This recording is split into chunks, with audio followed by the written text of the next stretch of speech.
Yun na nga po yung kwento. Iniisip po ng lahat na si Nina yung Monteclaro. Pero mali na po yung akala nila dahil po sa inyo.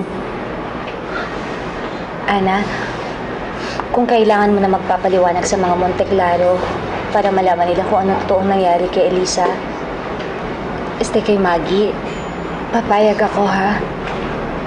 Sasamahan kita doon. Ha? Salamat po. Malaking tulong po yun. Salamat rin po. Dahil hinanap niyo ako. Kailangan ko nga humingi rin ng pasensya sa'yo eh. Dahil ngayon lang kita hinanap. Ipinangako ko sa nanay mo noon nga aalagaan kita. Kaya lang, Ana, nasunugan nga ako eh. Kailangan kita ibigay kay Naida. Noon pa kita talaga dapat balikan, Ana. Kaya lang, kailangan ko alagaan yung nanay ko na may sakit eh.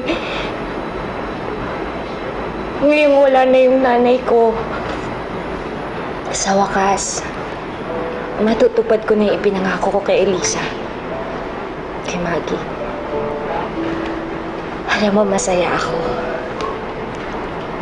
Kasi alam ko, ngayon gaganda na yung buhay mo.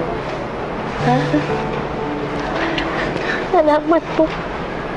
Salamat po.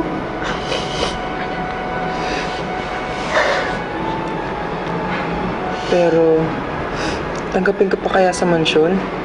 Eh, di ba, pinalayas na kayo nung tita Ruth mo? Hindi ko alam. Bakit hindi? Ako magpapatunay na ikaw ang tunay na anak, Alanina.